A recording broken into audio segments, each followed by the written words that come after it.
behind into the world, then how you shape it is in your hands. And if you're not ready for that, then you should not have a child. Like when my daughter was born, somebody told me, now you have a 7-year project. So that's what we were discussing. Like I know it sounds harsh when I say you should not have a child and it feels like it is easy. It's not easy. But it is the responsibility. You can't have and then say, oh, I did. I'm not saying everything is going to be perfect, and I will know if I'm getting it vaguely right or wrong. I will know it 20 years down the line now, because only when my son gets into has relationships that are lasting, are they meaningful, how is he handling it's only then that I will know that did we do it, was it right or not right, or where it can be improved, etc. So it's just too long. I mean, for me to wait for that much and then decide, you can't. So then you just say that, okay, let's do this one, do the best you can in this, and move on from it. Thank you so much. So I guys, my 𝗙𝗄𝗃 questions are done. I hope all of you enjoyed my 𝗙𝗃 questions, and now I'm going to ask some more serious questions. So my okay, so my first one. Try to make it funny now. Now we're going to try to make it fun, guys. And like, the mic is open for all of you. If you have something to add, please raise your hand and I will make sure. They're moms, they don't need mic.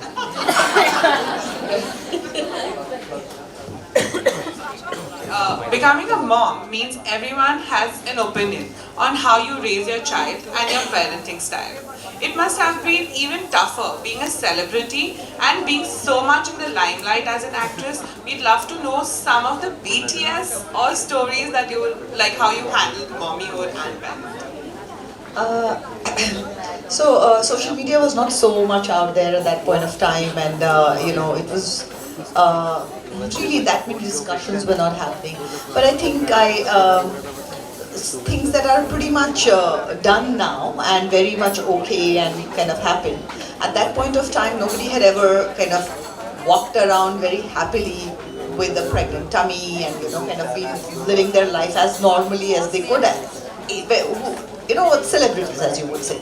That was not a norm, and I did whatever I was doing and I continued doing it. In fact, at that point of time, I started doing a play, and through my pregnancy, I think I was 8.5 months, 8 months is when, because at the end of that particular play, I would break down and, baby was kicking me.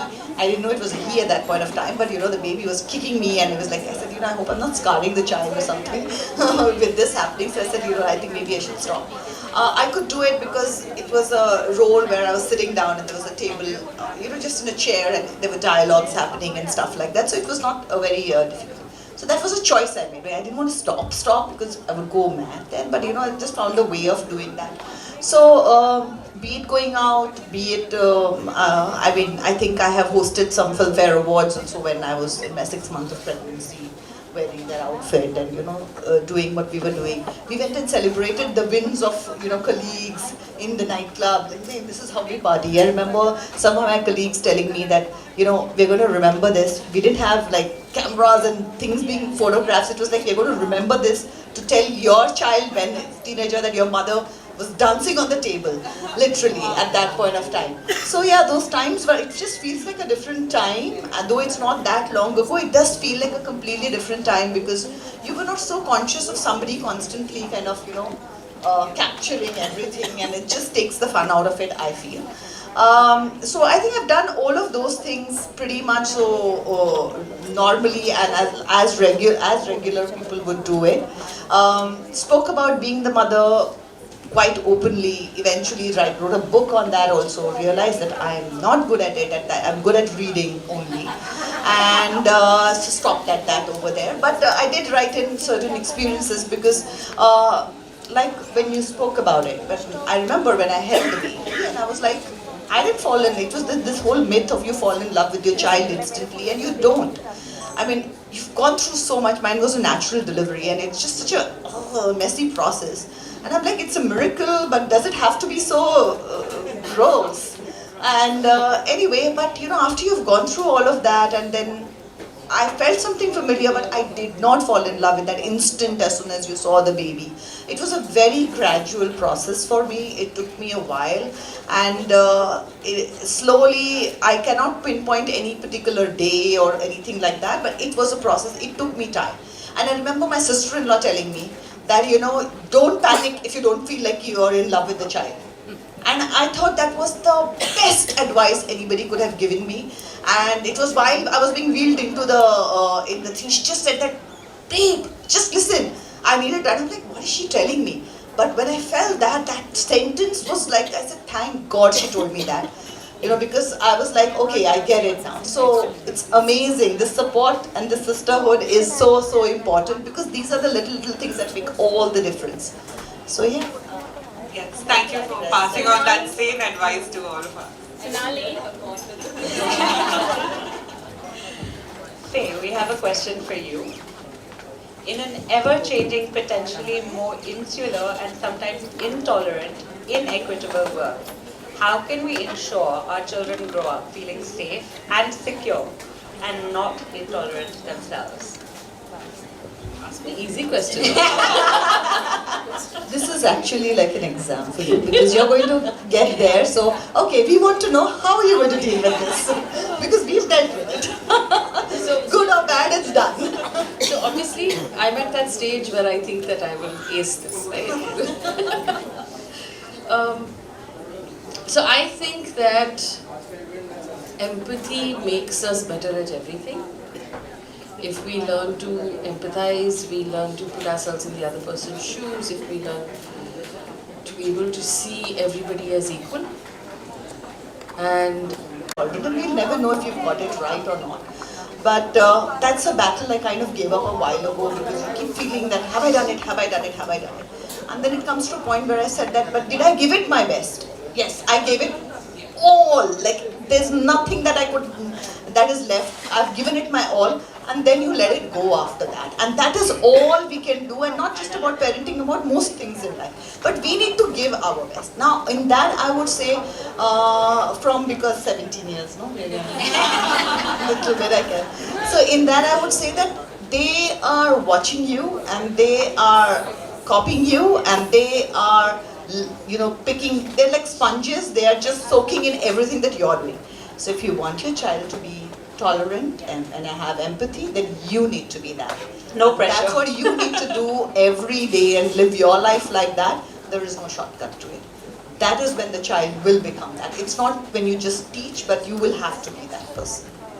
So true. I mean, my daughter sees me on the Serious, phone no? and laptop all the day, and then one day she got her toy laptop and she's like, hi Naiya, I'm here. Great way to give feedback. So yeah, that happens, guys. So moving on to my next question to Radhika. I think I want to know this. Every parent wants to give the best to their child, and that requires money. How would you suggest parents start investing and building a portfolio for their child? How do we secure their future? Which app do you use the most? App, do I use one? Audible? Yes. I mean, if in apps, if you go to see, then it would be Audible, because I will share, because I run a book club, and reading is such a huge thing, and it's very difficult in today's day and age, and I'm very, I would say, that proud of the fact that I could adapt to the fact that this is the change, this is new, and I'm embracing it. And I think my son was part of that journey, and it was because he just did not like reading, and for the longest time I would let me read to him, and maybe one day he will. And then I realized that it doesn't matter if it's going from here or from here, as long as it's getting into his brain. It's just that I need him to, what do I want him to read for? I want him to read so that he can see the world.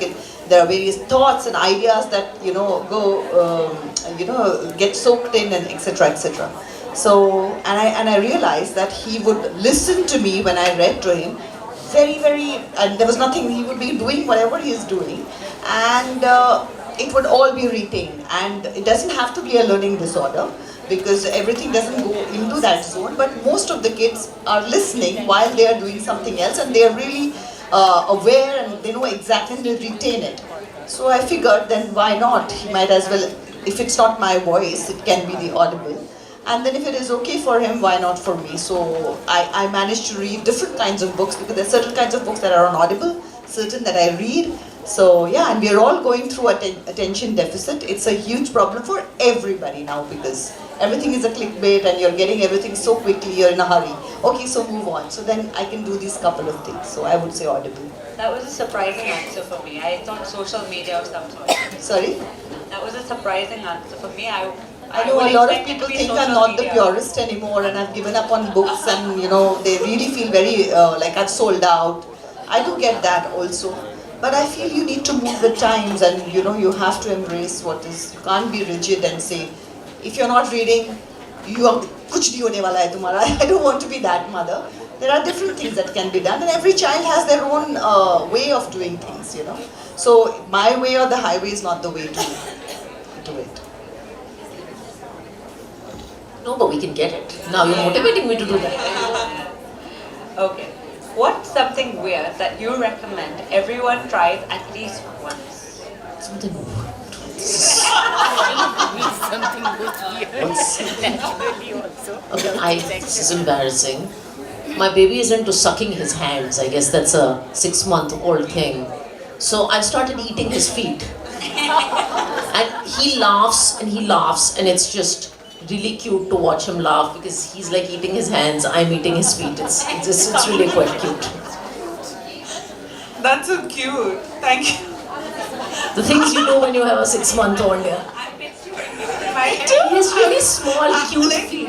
Naya's seen my baby. He's really like a round ball. And he just like laughs very loudly.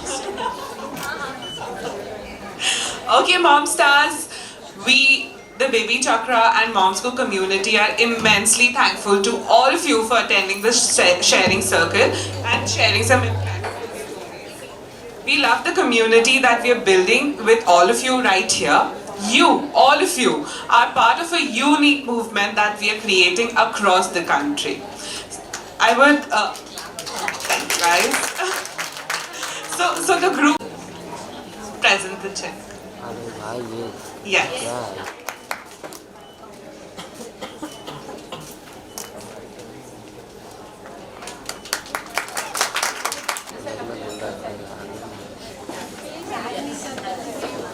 Moving on, evolving, but right here. They'll be different, no doubt, but that's the growth and right here.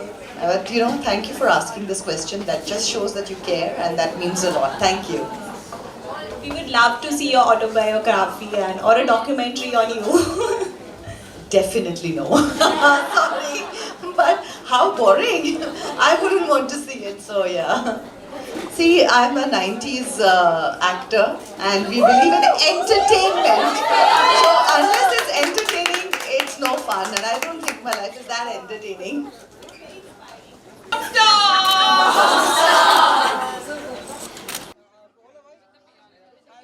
Hi, how are you?